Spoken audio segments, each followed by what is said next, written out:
following on John's excellent talk on the ecology and management of oaks, this will be a little bit more refined, detailed talk on a specific type of oak system. These are our oak woodland national communities, and we'll be talking about their ecology and management and how they relate to other community types in the state and their wildlife values that, of course, we'll be hearing later in this series as well with regards to oak forest and woodland systems. So we'll be talking about how glades, prairies, savannas, woodlands, and forests are distinct and important natural communities, and how knowing that what those community types are can help you guide the type of management you might want for your land. Restored oak woodlands provide multiple biologic benefits and economic benefits. The key is identifying and prioritizing the highest priority restoration sites with regards to oak woodlands. And restoring and managing our glades and woodlands requires many different tools in a cautious but consistent approach. And then monitoring and evaluation tools are also available from conservation department biologists as well as others to help measure restoration success. So before we delve into what oak woodlands are, we have a concept called national communities in Missouri, which defines what the least impacted lands of our state are, and that includes a variety of different community types that are based on physical factors, and then the vegetation structure, as well as the plants and animals that live there. So we define national communities depending on the lay of the land, the different regional climates we have in our state, particularly the different soils we have. John had alluded to how soil pH, soil moisture regime, available water capacity are important components. The different types of geologic parent material, and then the different ecological processes that our communities have developed with through time. And so for our natural community sites, they tend to have intact soils, unplowed soils. They tend to have a lot of different habitat specialist plants and animals. They are managed with different ecological processes, both things like fire, but as well as mechanical processes and other things that we use to emulate historical processes. And when restored, they often have a lot of different plant and animal species composition. In Missouri, we have lots of different natural community types ranging from prairies to woodlands, glades, forests, cliffs, caves, and glades, and wetlands. And today we'll be focusing in on the woodland, savanna, forest end of things, but we'll define those real quickly so we have a perspective on that.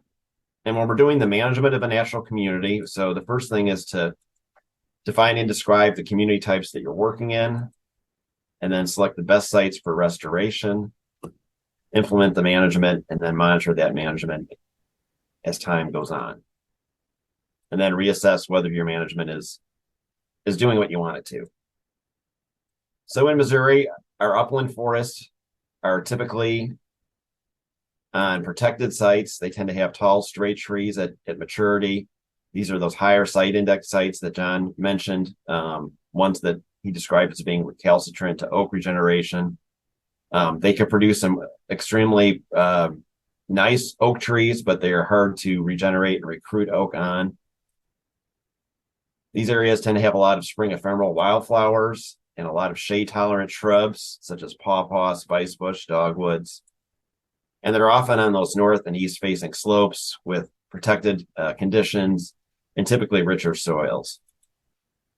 And then they have deep shade in the summer at ground level. At the very opposite end of the spectrum, we have some open grasslands in Missouri called prairies. These tend to be dominated by native grasses and shrubs. Lots of species in the aster and sunflower families. These are areas that are typically today in agricultural production, row crop production, found in level to gently rolling ground. Historically, they would have supported these grasses and forbs and had full sunlight and have a high diversity of plant and insect species at a fine scale. In between those forests and savannas are two in-between community types, savannas and woodlands. Savannas are essentially prairies with scattered trees. They often have these open grown trees, particularly chinkapin, post oak, bur, and blackjack oak, and hickories. In between the trees, the vegetation is native warm season grasses and prairie forbs. But underneath the trees, you tend to get more shade adapted herbaceous plants. And these are found in areas in Missouri where the ground is kind of broken and historically were associated with prairies and prairie openings. In the Ozarks, we have lots of rock outcrops on south and west facing aspects. Very rocky open areas where today eastern red cedar, which is a native tree but is invasive, has invaded many of these communities. When restored, these areas are kind of natural food plot openings in the woods. They're covered in native grasses and forbs. The soils are thin. Bedrock is really close to the surface or at the surface.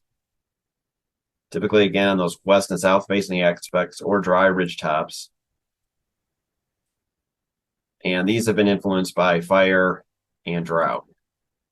This then brings us to woodlands, which is a fancy term of basically describing our drier site forests in Missouri. So these are forests that typically have post oak, chinkapin oak, black, bur oak, and blackjack oak. And then in some parts of Missouri, shortleaf pine. Today we'll focus on the ones dominated by oaks, though. When they're restored with an open understory, like shown here, they can have lots of different native grasses, sedges, and wildflowers. They'll have scattered things in the midstory, including oak and hickory sprouts. And these are typically on your drier sites. So these are the sites that have less soil, tend to typically have a site index less than 55, and tend to be pretty acidic. And when restored, they typically have dappled sunlight at the ground level. And in Missouri, some of the best places in the Ozarks to restore our woodland communities are right adjacent to these glade openings. These are kind of what we call the no-brainer woodlands. These are areas where you're not going to be producing veneer saw timber, but you can restore some really neat wildlife habitat and produce some economic benefits as well, besides the wildlife in terms of wood products. But these are your poorer, drier, rocky sites where you're going to get the best bang for your buck in terms of woodland restoration. This nice little diagram kind of shows where those woodlands are. They're basically right above and below those glade communities in the Ozarks. In North Missouri and the Ozark border, these often tend to be areas where you have still shallower soils on south and west aspects and ridge tops, but you don't have that glade component to it. Ecologists like to split things up into many different community types, and we're not going to cover all these, but there are a variety of different woodland community types in the state. We're just going to focus on the general oak woodlands of the state, particularly those that are on the drier end of the moisture spectrum. To understand how our woodlands in Missouri have developed over time, it's important to note that in 1800, about a third of Missouri, somewhere around 15 million acres, was dominated by tallgrass prairie, which at that time stretched almost as far east as Ohio, and then went westward into Kansas and the Great Plains. We know from the General Land Office surveyors that, again, this is where prairie was historically in Missouri, and there were prairie openings in both the Boot Heel as well as scattered throughout the Ozarks.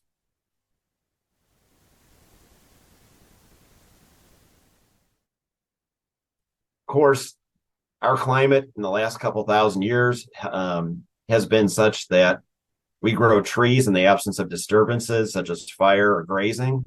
And so for the last few thousand years, the impact of both fire that was human set by Native Americans and then later European American settlers, and then today prescribed fire, as well as occasional lightning fires, particularly during drought years, helped to shape those prairie fires. But those prairie fires didn't stop just at the wood's edge. They would often finger into a complex mosaic of more fire maintained tree communities throughout the Ozarks, dominated by oaks and pines, and even in North Missouri. So this is a map that shows in tan what was tall grass prairie, and then the shades of green are different types of forest areas in the early 1800s in Missouri.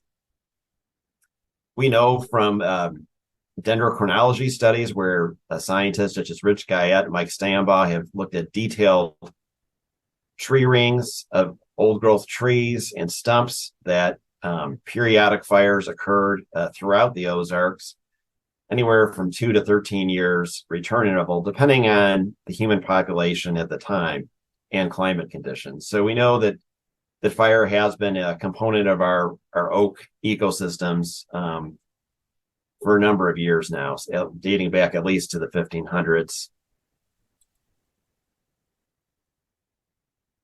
And we have lots of interesting historical descriptions, which we won't have time to go through in detail, but there are many different descriptions of Missouri's woods, both in North Missouri and in the Ozarks, right before widespread settlement, that described, very open woods with a lot of native grasses and forbs in the understory that was maintained at that time by historic fires in combination with drought.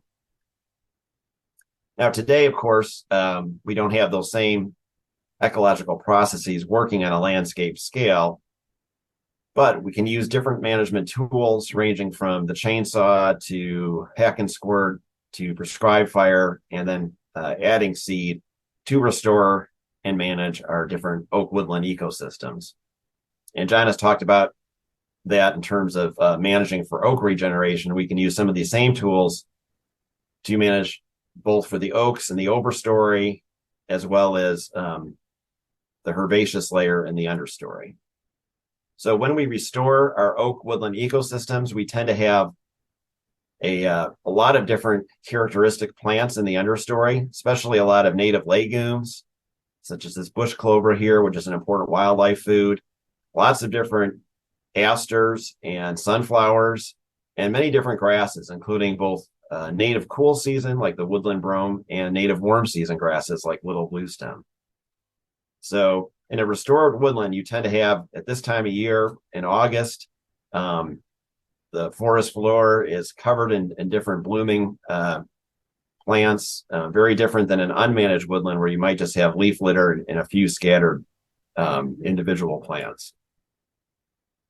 The next series of slides just show some scientific studies at Chilton Creek in the Ozarks and also at University Forest that show the response after many years of burning in terms of the ground flora. So this is at Chilton Creek in the Ozarks, where they looked at a site that had no burning, and then an annual versus periodic burning. And through time, the percent cover of the herbaceous ground flora significantly increased with that fire management. And that increased the cover of both grasses, legumes, and forbs. And we see similar results from work that's been done on the Ozark National Scenic Riverways, where the richness and the cover of native herbaceous plants goes up after several burns.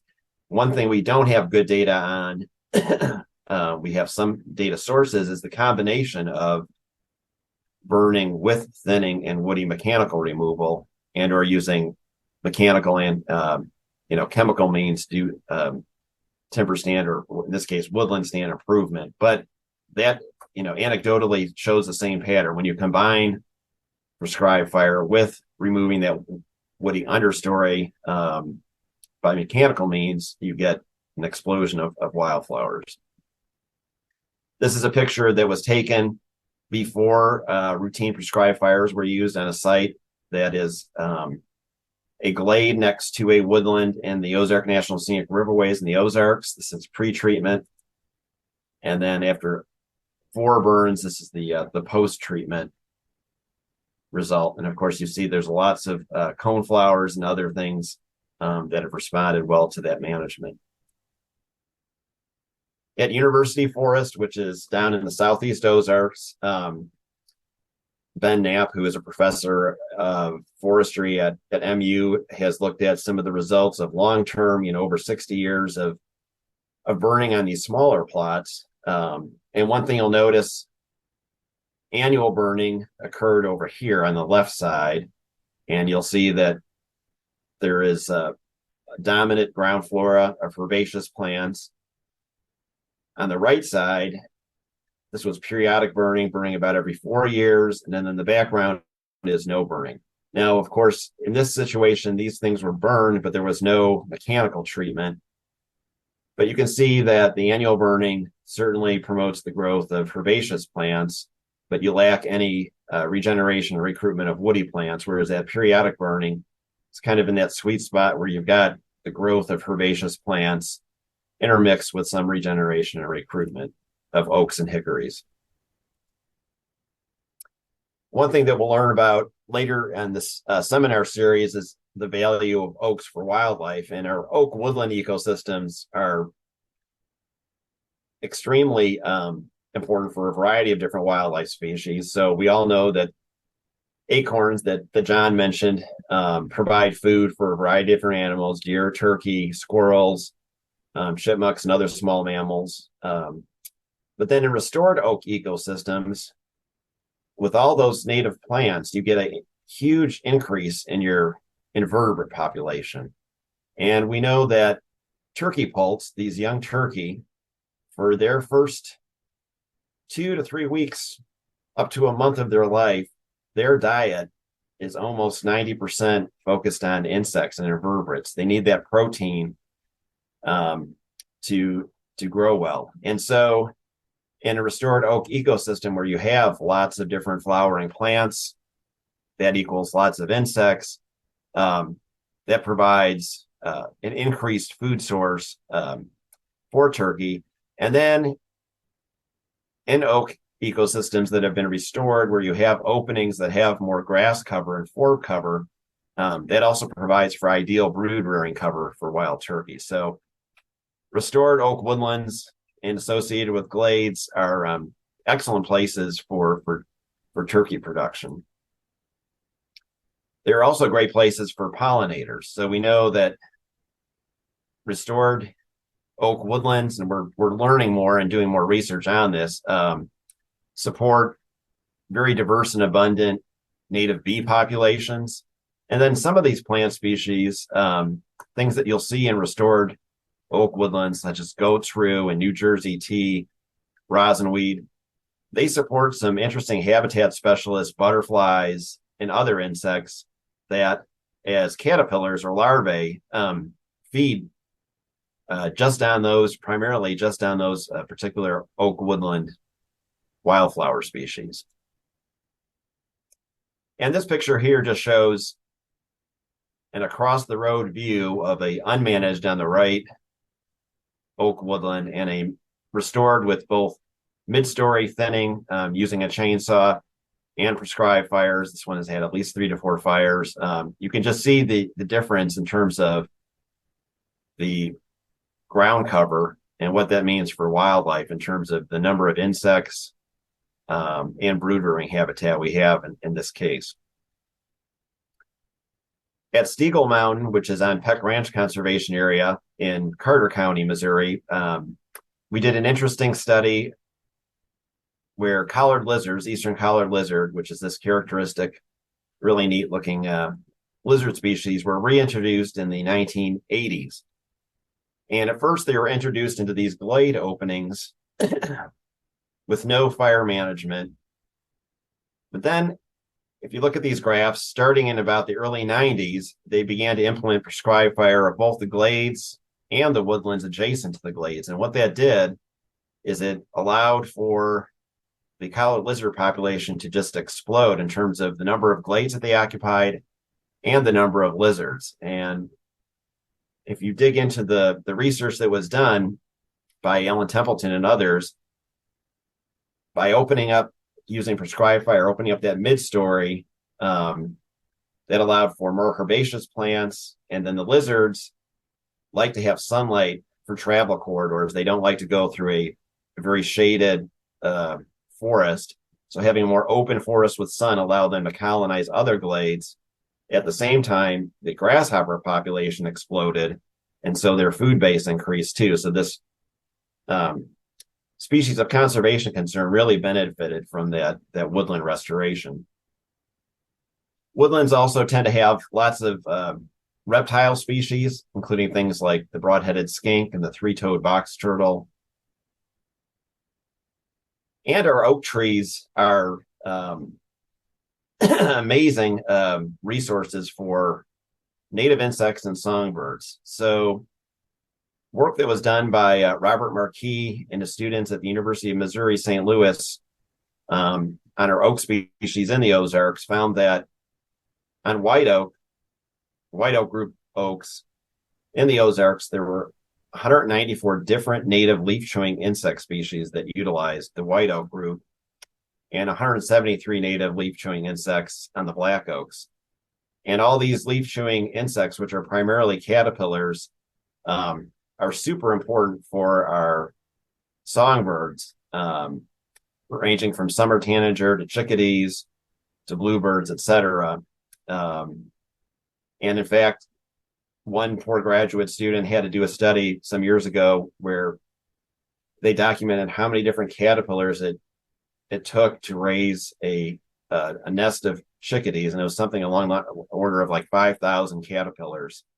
So oaks, compared to maples, ashes, and many other species, are a very important insect resource, which then translates into our bird species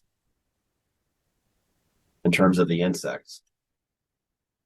We've also found out recently that it appears, there's a lot of research going on currently to document this better, but it appears that oak and pine oak woodland restoration activities tend to produce higher densities of the eastern whippoorwill and chuck-will's widow, which are both declining forest songbirds, of which Missouri is one of the stronghold states for this songbird in the central hardwood region.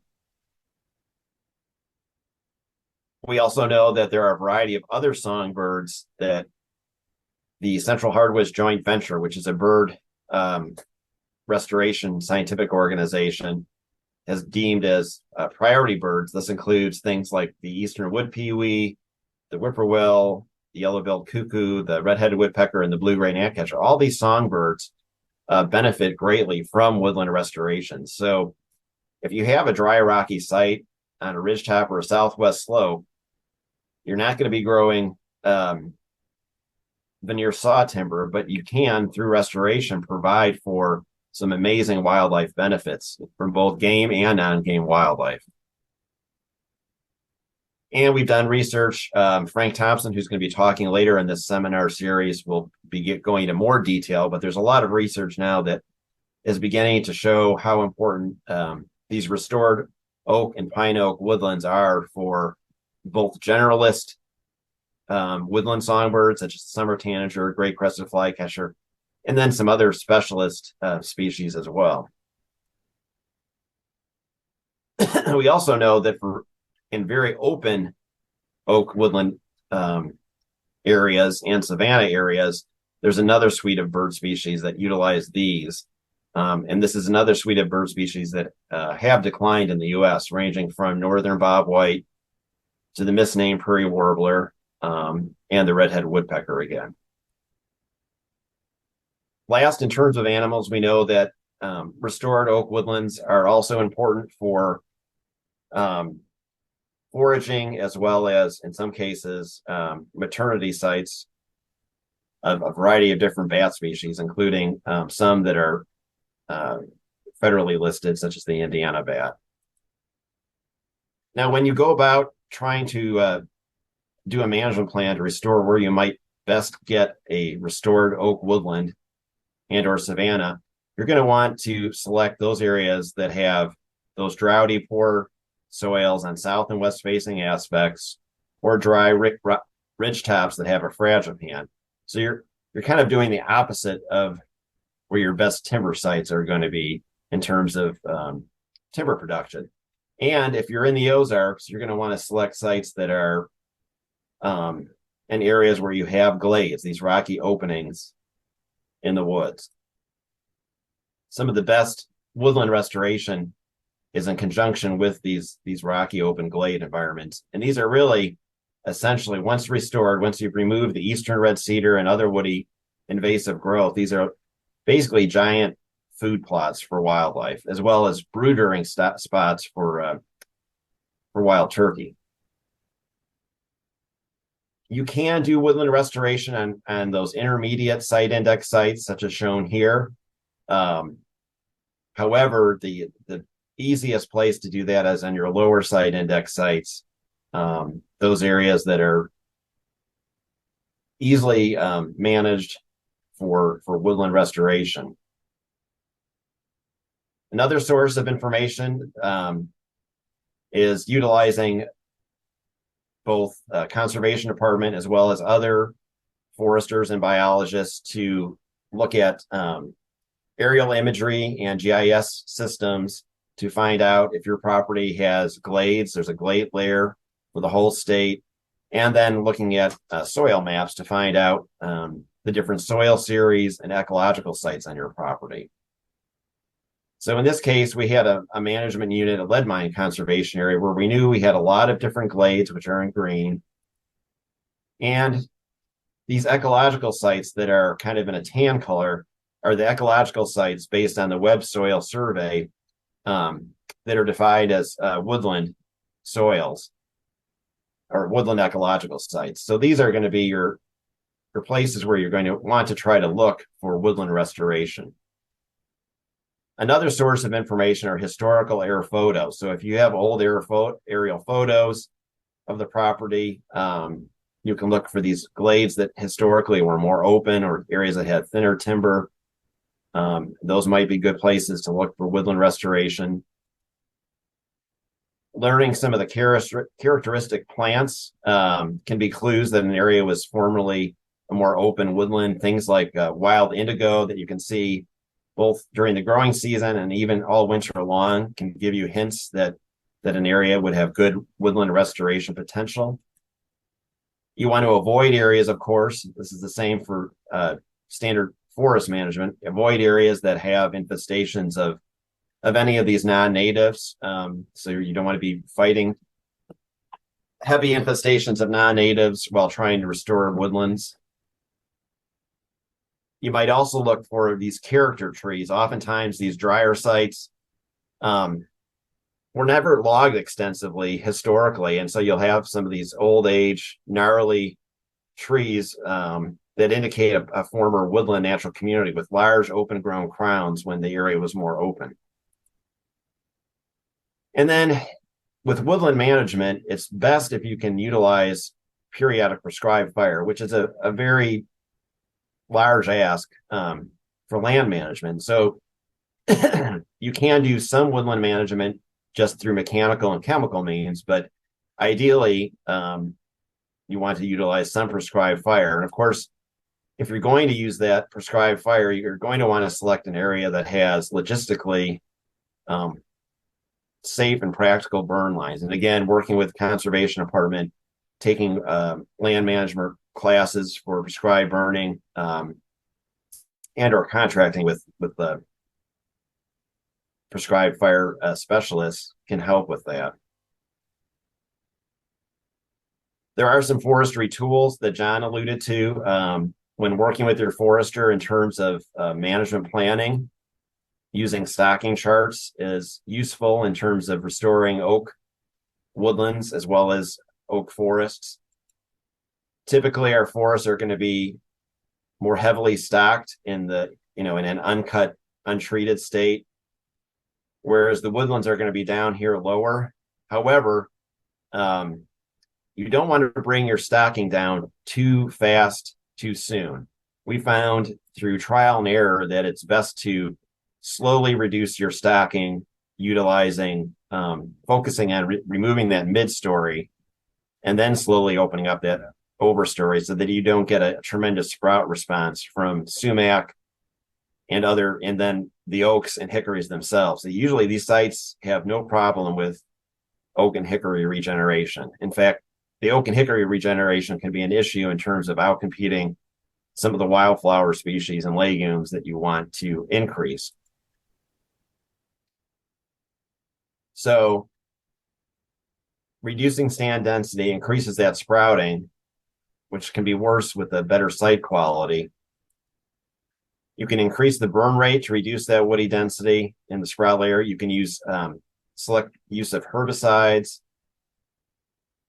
And what we're recommending now is to maintain a higher overstory stocking to control those woody sprouts, at least for a period of time where you can get that woodland ground flora established. But the take-home message is don't open up that stand too quickly from a woodland natural community restoration perspective.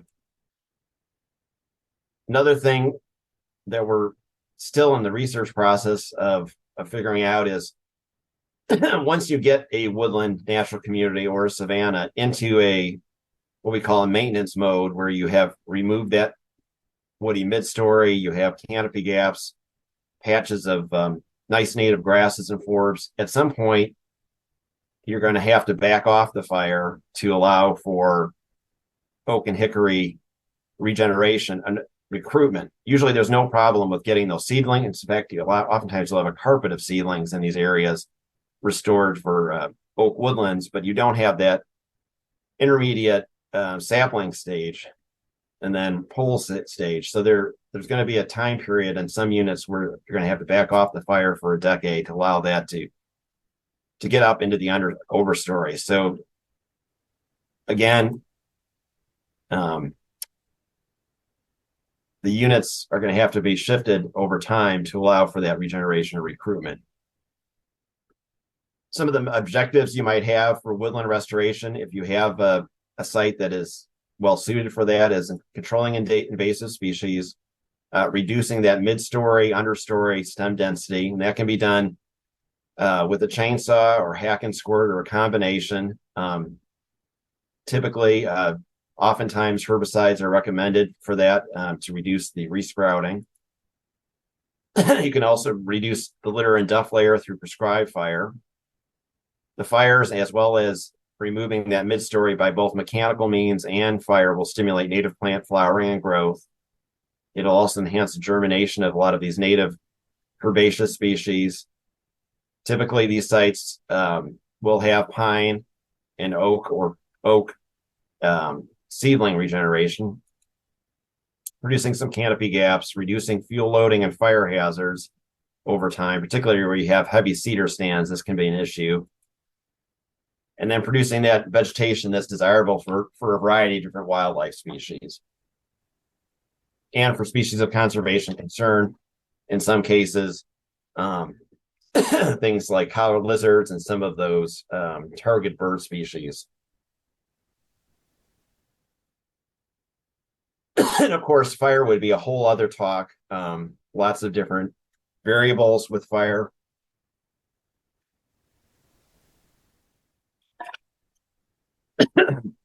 That's its own presentation. I think we'll go ahead and skip this one. Pardon me. Swallowed something.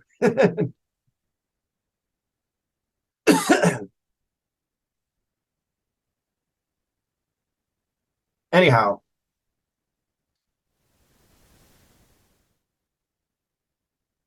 this next set of slides, pardon me, shows a unrestored woodland at Peck Ranch Conservation Area prior to restoration. Then, after over a decade of both understory thinning and prescribed fire, this is the result we got. Here's another slide. And you can see the response of the herbaceous flora, as well as you have abundant, in this case, post-oak, advanced regeneration. However, there are some management lessons learned too. If an area is burned and then let go without that periodic fire, you can get a very thick sapling layer. and reduce your understory herbaceous layer, which is okay if you're trying to regenerate some of that advanced oak regeneration, but it can be an issue in terms of reinstating fire into that system. We still haven't figured out that exact recipe of getting oak recruitment at the same time as maintaining the herbaceous layer, at least on a stand level scale. Some other lessons learned is not to burn too hot with too high of a fuel load. In particular, areas that have heavy eastern red cedar, if that fuel load is burned too hot, you get a condition like this, which is where you're actually a lot of our desired leaf trees, post oak, chinkapin oaks here were burned too hot, and we ended up killing the trees that we were trying to protect. So fuel loading and fire intensity are definitely something to take into account. It's better to be cautious and very conservative. We've learned in some of these woodland restoration efforts. Here's another site that was burned too hot, a fire that was overly severe, in which case, it promoted some native desirable wildflowers, but also a lot of weedy herbaceous growth too, and removed a lot of the desired leaf trees when that burn was too hot. So cedar fuel loading can be an issue. It's best to usually burn cedar in piles in the wintertime under more mild conditions rather than under hotter conditions, say in early spring. And sprouts can be an issue. Ironically, sprouts are part of the system. So there's this cycle that many of our woodlands go through where the first year after a burn, you have more of a herbaceous growth dominance. Then 3 to 5 years after the burn, you have a heavier sprout growth, such as this, dominated by oak and hickory sprouts. On the other hand, this is not necessarily a bad thing in terms of wildlife benefits. So when you have that more herbaceous community, you're going to be promoting a certain suite of insects that like that. When you get this later growth of resprouts, certain bird species, and Frank Thompson will talk about that during his topic, really like this mix of a shrubby understory with an overstory. So this is not bad in terms of a point in time if you can be controlled by periodic fires. Certain species, besides eastern red cedar, can be problematic in woodland restorations. Winged sumac in particular, if a stand is opened up too quickly, winged sumac and blackberry species can become very aggressive and crowd out. In this case, sumac is pretty much crowding out everything else in this photo. And you can get these less than desirable groupings of blackberry, sassafras, and winged sumac if the stand is opened up too quickly and or burned too hot. So let me go back.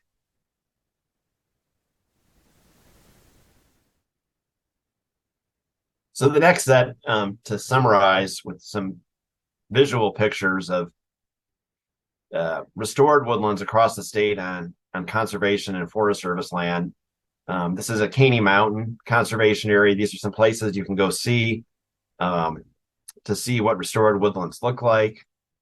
Hatonka State Park is another great place to go. Danville Glades, natural area, Danville Conservation Area. Different sites in the Ozarks, such as the Chilton Creek property or Steagle Mountain Natural Area on Peck Ranch, such as this, are good places to see restored woodlands.